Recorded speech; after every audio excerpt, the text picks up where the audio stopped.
Halo teman-teman semua, Assalamualaikum warahmatullahi wabarakatuh. Perkenalkan, nama saya Irna Rahmawati. Di sini saya ingin berbagi informasi sedikit nih mengenai karakteristik konsumen, di mana ada beberapa hal yang ingin saya bahas. Yang pertama itu mengenai keterkaitan antara segmentasi, targeting, dan positioning, serta bagaimana memilih target pasar terbaik. Lalu ada basis yang digunakan untuk segmen konsumen, termasuk demografi, psikografi, manfaat produk yang dicari, serta faktor-faktor terkait penggunaan produk. Dan yang terakhir adalah bagaimana perilaku target dan peran kuncinya di era pemasaran saat ini. Seperti yang sudah dijelaskan sebelumnya, yang pertama itu akan membahas mengenai keterkaitan antara segmentasi, targeting, dan positioning, serta bagaimana memilih target pasar terbaik. Secara definisi, segmentasi pasar merupakan pembagian kelompok pembeli yang memiliki perbedaan kebutuhan, karakteristik, ataupun perilaku yang berbeda di dalam suatu pasar tertentu, di mana segmentasi pasar ini memiliki syarat-syarat dapat diukur, dapat dijangkau, cukup besar, dan dapat dibedakan serta dapat dilaksanakan. Adapun pengertian dari targeting adalah sebuah kelompok konsumen yang menjadi sasaran pendekatan perusahaan agar mau membeli produk yang dipasarkan pasarkan. Target pasar juga dapat diartikan sebagai kelompok pembeli yang memiliki karakteristik yang sama yang membuat pasar independen. Selain itu, secara definisi, positioning adalah tindakan perusahaan untuk merancang produk dan bauran pemasaran agar dapat tercipta kesan tertentu di ingatan konsumen, sehingga konsumen memahami dan menghargai apa yang dilakukan perusahaan dalam kaitannya dengan para pesaingnya. Dalam konteks sederhananya, positioning ini berarti bagaimana langkah perusahaan untuk mencari keunikan dari produk yang akan dipasarkan sebelum memasarkan produk, sehingga produknya itu mampu bersaing dengan produk yang telah ada. Lalu apa sih keterkaitan antara segmentasi pasar, targeting, dan positioning? Jadi secara virtualnya, jadi keterkaitannya itu ketiga hal ini merupakan gabungan dari strategi pemasaran dengan metode STP, di mana awalnya itu ketika kita melihat sebuah kelompok orang, kita bisa menentukan apa sih kebutuhan mereka dalam memilih suatu produk, lalu apa sih keinginan mereka dalam memiliki suatu produk. Sehingga hal ini selanjutnya kita lanjut ke langkah segmentasi pasar, di mana segmentasi pasar ini tentunya kita akan mengelompokkan nih dari produk kita, orang-orang mana yang cocok untuk menggunakan produk kita dengan karakteristik apa, dilihat dari sisi demografinya, psikografinya, lalu dilihat dari segmentasi lainnya. Lalu selanjutnya ada bagian targeting. Setelah kita sudah tahu nih kelompok segmentasi pasar yang mana yang akan kita ambil, maka lalu kita fokuskan di targeting, di mana di targeting ini lebih dikerucutkan lagi orang-orang atau konsumen apa yang akan menjadi calon pelanggan dari produk kita. Di mana selanjutnya masuk ke dalam positioning. Di sini di positioning inilah kita menganalisis produk apa yang akan dibutuhkan oleh pelanggan, harganya berapa, lalu promosinya akan seperti apa, dan tempat penjualannya di mana. Itu bisa menggunakan salah satunya adalah metode SWOT.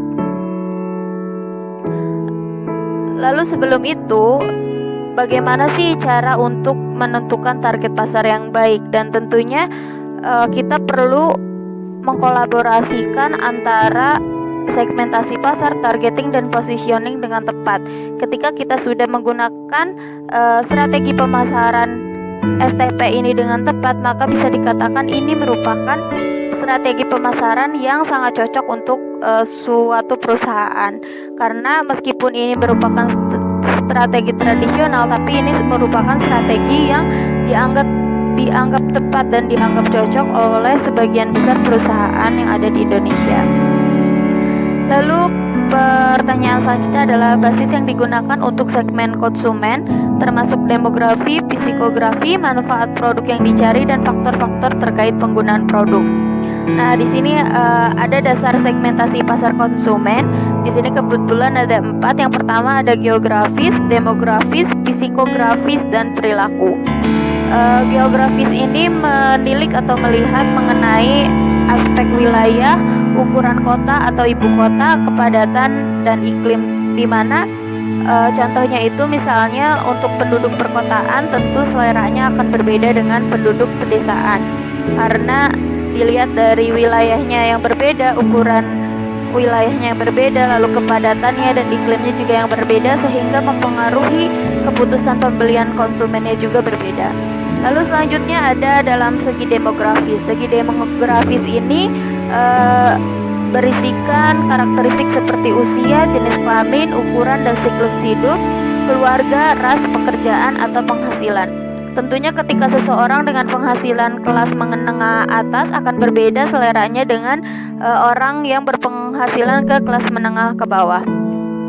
Namun demikian, untuk pemasar saat ini, target untuk kelas menengah ke bawah ini sedang gencar atau banyak digunakan karena ternyata ada penelitian dari BCG yang menyatakan bahwa kelas menengah ke bawah ini lebih konsumtif dibandingkan kelas menengah ke atas, sehingga sangat bagus jika dijadikan sebagai target pasar untuk produk kita.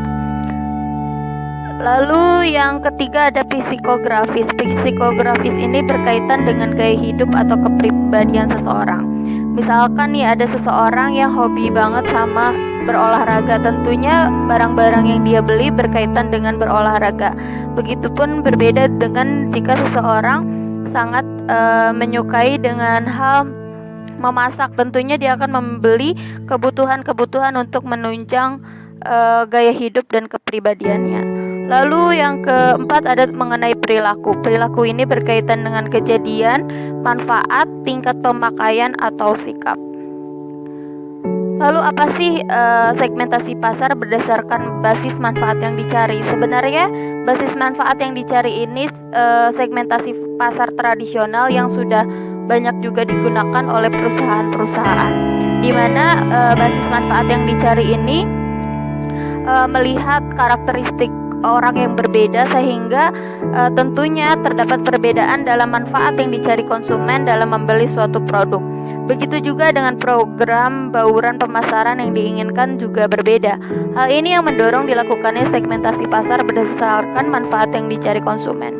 Misalkan ada seseorang yang membutuhkan produk pasta gigi. Tentunya si A dan si B akan memiliki kebutuhan yang berbeda dalam mengkonsumsi produk pasta gigi. Ada yang ingin produk pasta gigi yang dapat mencegah gigi berlubang, ada yang ingin produk pasta gigi yang dapat memutihkan gigi. Jadi terdapat perbedaan dalam segmentasi pasar karena seseorang memiliki karakteristik dan kebutuhan yang berbeda dalam mencari produk untuk manfaat yang ia cari.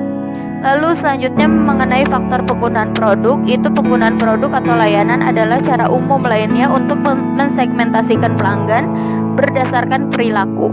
Berdasarkan pada frekuensi di mana pelanggan membeli atau berinteraksi dengan produk atau layanan, perilaku penggunaan dapat menjadi indikator prediktif yang kuat untuk loyalitas atau churn, dan karenanya akan berefek pada nilai seumur hidup.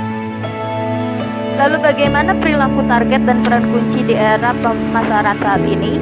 Sebelumnya saya ingin menyampaikan terkait dengan definisi dari perilaku konsumen, di mana perilaku konsumen adalah studi tentang konsumen dan proses yang merupakan gunakan untuk memilih, menggunakan atau mengkonsumsi dan membuang produk dan layanan, termasuk respons emosional, mental, dan perilaku konsumen.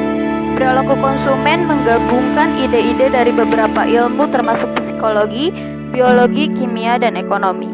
Jadi memahami perilaku konsumen ini secara sederhananya sangat penting, karena ketika pemasar mengetahui tentang perilaku konsumen, maka pemasar bisa mengetahui bagaimana cara memasarkan produknya, karena telah tahu hal-hal apa yang menjadi faktor penentu keputusan pembelian dari konsumen itu sendiri. Lalu ketika era saat ini, kunci dari pemasaran menurut saya adalah menggunakan digital marketing, karena di era pandemi ini tentunya masyarakat diharuskan untuk mengenal yang namanya pembelanjaan melalui fitur online. Nah, di sini saya ada beberapa tips mengenai pemasaran saat ini. Yang pertama, jangan hanya berjualan tapi tunjukkan dukungan. Tentunya di era COVID-19 ini, ketika kita menjual suatu produk, kita juga perlu memberikan dukungan terhadap pandemi saat ini agar segera berakhir. Misalkan kita menjual produk makanan, 10% dari keuntungan kita bisa kita salurkan untuk membantu membeli APD untuk para tenaga kesehatan. Lalu yang kedua, gunakan topik dan kata kunci yang tepat untuk penargetan yang tepat. Ini misalkan kita hendak mempromosikan atau mengiklankan produk kita di Instagram Ads atau Facebook Ads atau Google Ads dan lain sebagainya, itu kita perlu penargetan atau penentuan target yang tepat seperti yang tadi sudah dijelaskan, demografinya, psikografinya, geografinya, karena hal ini bertujuan agar iklan promosi produk kita itu sampai ke konsumen yang tepat. Lalu yang ketiga, ada tingkatkan aplikasi dan konten online. Jadi kita harus memposting atau mengupdate setiap kegiatan kita melalui fitur Instagram dan Facebook itu agar terjadi interaksi antara penjual dan pembeli. Lalu yang keempat, ada pastikan keamanan produk Anda diperlihatkan saat promosi penjualan. Karena saat ini di era COVID-19 orang-orang lebih riskan dalam memilih produk, terutama dalam hal higienitas, sehingga diperlukan adanya inovasi untuk adaptasi agar produk kita ini tetap berjalan di era COVID-19. Salah satunya mungkin bisa memodifikasi dari kemasannya, ataupun kita menginformasikan melalui akun Instagram atau Facebook mengenai higienitas dari produk kita sehingga produk kita ini aman untuk dikonsumsi. Lalu yang selanjutnya ada berkomunikasi dengan pelanggan di berbagai media. Jadi tentunya kita harus terus berinteraksi dengan para pelanggan di sosial media. Ketika ada yang bertanya baik melalui fitur DM maupun fitur chat, kita harus selalu merespon dengan baik agar terjadinya interaksi dua arah. Lalu yang selanjutnya, targetkan pelanggan yang setia. Tentunya kita harus menargetkan nih pelanggan-pelanggan yang setia membeli produk kita, sehingga ketika ada promosi dan penjualan, maka kita targetkan untuk mereka terlebih dahulu. Jadi mereka merasa dianggap ketika menjadi pelanggan setia di produk kita. Lalu yang selanjutnya adalah buat materi pemasaran yang relevan. Tentunya materi pemasaran yang relevan ini sangat dibutuhkan karena ketika kita memasarkan suatu produk namun materi pemasarannya tidak sesuai dengan produk yang kita jual, maka akan rancu dan tidak sampai inti dari produknya itu ke konsumen. Sekian yang dapat saya sampaikan. Terima kasih. Wassalamualaikum warahmatullahi wabarakatuh.